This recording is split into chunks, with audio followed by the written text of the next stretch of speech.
Hello guys, welcome back to my YouTube channel. और आज हम पार्ट 2 पढ़ेंगे। पार्ट 1 मैंने आपको पहले ही बता दिया था, वो थ्योरी वाला सेक्शन था। ये हमारा न्यूमेरिकल वाला सेक्शन है, तो जल्दी से हम अपने ग्राफ्स को कवर कर लेते हैं यहाँ पर। तो पहले हम पढ़ेंगे PPF which is stand for the production possibility frontier. Okay, तो ये एक ऐसा ग्राफिकल रिप्रेजेंटेशन होता है जिसमें कि हम किन्हीं दो गुड्स का कम्बिनेशन को दिखाते हैं।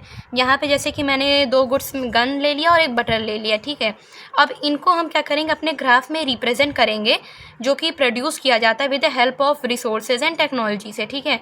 तो हम यहाँ पे पढ़ने वाले हैं पॉसिबिलिटी में मैंने इसको ABCDEF से रिप्रेजेंट कर दिया है। गन्स ले लिया है, बटर ले लिए हैं, एमओसी ले ली। एमओसी अभी हम आपको बाद में बताएंगे कि एमओसी होता क्या है, और MRT ले लिया, ठीक है। तो चलिए शुरू करते हैं इस ग्राफ के एक्सप्लेनेशन से। ये देखिए, तो जैसे कि मैंने गन ले लिया है 21, 20, 18, 15। तो इसमें हम 1, 1, 1, 2, 3, 4, 5, 6 का मार्जिन लेके चल रहे हैं। जैसे कि हमने 21 बटर जब प्रोड्यूस किया, तो उसमें जब हमारे बटर की जो क्वांटिटी थी वो 0 थी, ठीक है। जब हम नेक्स्ट लेवल पे आए, फिर हमारा गन 20 हुआ, हमने एक गन को सेक्रीफाइस किया ताकि हम बटर को प्रोड्यूस कर सकें। पहले 21 था तो 0 बटर था हमारे पास। अब हमने 21 में से 20 गन्स को प्रोड्यूस किया, और एक जो हमारा डिफरेंस आ रहा था वो हमने बटर में लगा दिया उस कमोडिटी को। फिर हम आए 18 पे। अब हमने गन्स को क्या करें, हमारा धीरे धीरे क्वांटिटी कम होती जा रही है गन की, और वही अगर हम देखें बटर का, तो बटर की क्वांटिटी बढ़ती जा रही है, ठीक है। क्योंकि अगर हमें किन्हीं दो गुड्स को प्रोड्यूस करना है तो किसी एक कमोडिटी को हमें सेक्रीफाइस करना होगा in order to gain the other commodity, ठीक है। तो ये इसका लॉजिक है। तब देखिए यहाँ पे ये 18 से 2 हो गया, तो बटर की क्वांटिटी 2 से बढ़ गई, ठीक है।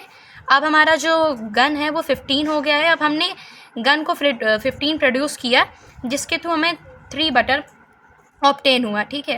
अब ऐसे ऐसे ये 11 हो गया, फिर 6 हो गया, फिर 0 हुआ, और फिर ये 4 हो गया, 5 हो गया, 6 हो गया। हम देख रहे हैं कि बटर हमारा गेन हो रहा है और वही गन हम सेक्रीफाइस कर रहे हैं। एमओसी क्या होता है कि एक वो होता है, एक नंबर होता है, number of unit of commodity that is to be sacrifice to gain 1 additional unit. अगर हम इसको हिंदी में समझे, जब हम एक यूनिट को सेक्रीफाइस करते हैं, मतलब हमें किसी दूसरी कमोडिटी को प्रोड्यूस करने के लिए पहली कमोडिटी को सेक्रीफाइस करना ही होगा। और अगर हम चाह रहे हैं कि पहली कमोडिटी को हम ऑब्टेन करें, तो हमें दूसरी कमोडिटी को सेक्रीफाइस करना होगा, ठीक है। दोनों सेक्रीफाइस नहीं हो सकता ना, दोनों गेन हो सकता है। किसी एक का जो रेशियो है वो कम रहेगा और एक का रेशियो ज़्यादा रहेगा। तो यही होता है हमारा MRT। It is a ratio of number of gun sacrificed in order to gain the number of butter, ठीक है। इसका मतलब ये होता है। तो हमने एक गन सेक्रीफाइस किया एक बटर पाने के लिए, 2 गन्स की कमोडिटी को सेक्रीफाइस किया एक बटर पाने के लिए, 3 गन को सेक्रीफाइस किया, एक बटर हमें एडिशनल गेन हो रहा है। ये जो बटर है हमारी एडिशनल है, ठीक है, एडिशनली हमें गेन हो रहा है। और ये जो गन है ये हम क्या कर रहे हैं, सेक्रीफाइस कर रहे हैं नंबर ऑफ़ यूनिट में। अब इसको हम ग्राफिकल रिप्रेजेंटेशन में एकदम आसानी से दिखा देंगे। ये देखिए, यहाँ पे मैंने नंबर ऑफ़ गन्स की यूनिट लिख दी और यहाँ मैंने बटर लिख दिया है। जो गन्स थी वो 21, 18, 15, 12, 9, 6, 3, 0 हो गया, और ये जो हमारी बटर थी 1, 2, 3, 4 से मैंने रिप्रेजेंट कर दिया। तो ये क्या है, हमारा PPF का कर्व है। इसको आपको ऐसे एग्ज़ाम में शो कर देना है और आपको नंबर मिल जाएंगे। तो चलिए मैं आपको PPF की कुछ कैरेक्टरिस्टिक्स बता देती हूँ। तो PPF स्लोप जो होता है हमारा डाउनवर्ड होता है। डाउनवर्ड होता है, इसका मतलब क्या है, ये एक इन्वर्स रिलेशन शो कर रहा है, ठीक है। इन्वर्स रिलेशन यानी it is inversely proportional to. जैसे कि अगर हम गन्स को सेक्रीफाइस करेंगे तभी हम बटर को ऑब्टेन कर पाएंगे, यानी जितनी ज़्यादा नंबर गन्स हम सेक्रीफाइस करेंगे उतना ही ज़्यादा हम बटर ऑब्टेन करेंगे। It shows the maximum possible combination of 2 goods, okay. अब हम दूसरी कैरेक्टरिस्टिक्स पे आ जाते हैं। PPF जो होता है हमारा कॉनकेव शेप्ड का होता है, ठीक है। कॉनकेव शेप का मतलब होता है, तो गाइस मैं आपको बुक दिखा दे रही हूँ। इसमें देखिए मैंने इंपॉर्टेंट पॉइंट्स को हाईलाइट अच्छे से किया ताकि आपको और अच्छे से क्लियर हो जाए।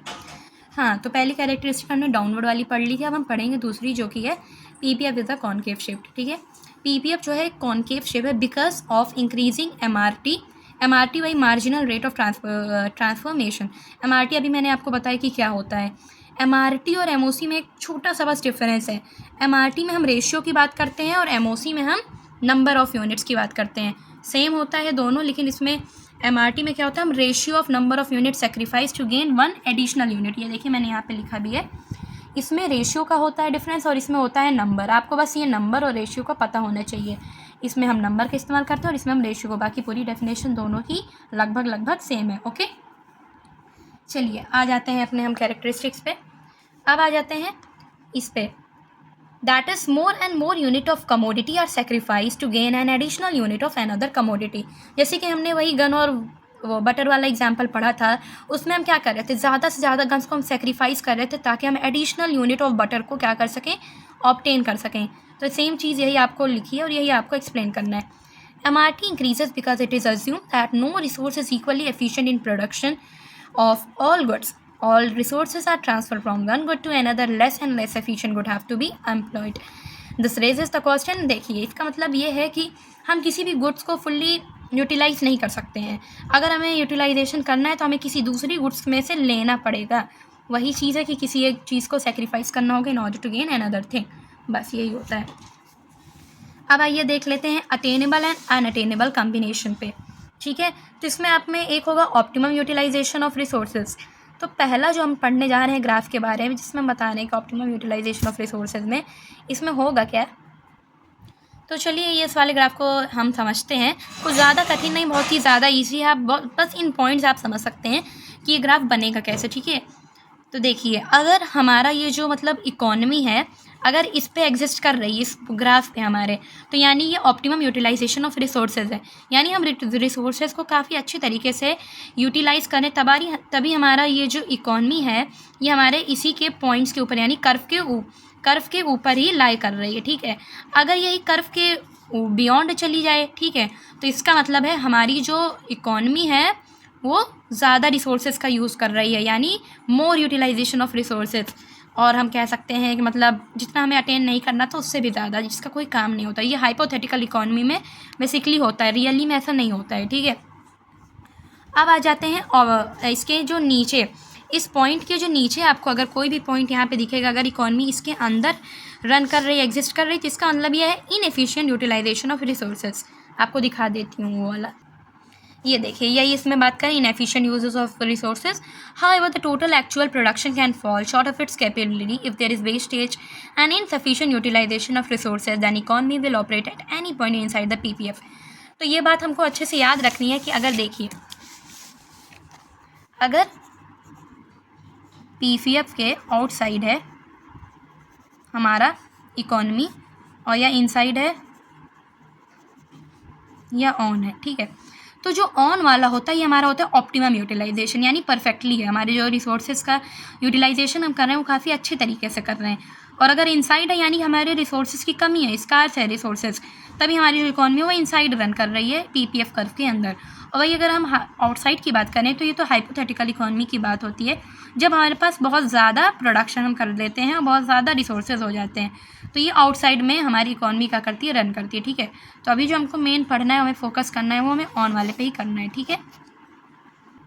हाँ, तो ये जो मैं आपको बता रही थी कि अगर पीपीएफ कर्व के बाहर आपके पॉइंट्स एग्जिस्ट करते हैं तो ये क्या होता है, हाइपोथेटिकल इकोनॉमी वाली बात हो गई। इसे हम कहते हैं अनअटेनेबल कॉम्बिनेशन, क्योंकि ये कभी अटेन ही नहीं हो सकती है, ऐसा कभी हो ही नहीं सकता है, क्योंकि हमारी इकोनॉमी में स्कार्सिटी जैसी प्रॉब्लम हम फेस करते हैं और ऐसी कोई भी कंट्री नहीं है जहाँ पे स्कार्सिटी हम ना फेस करें।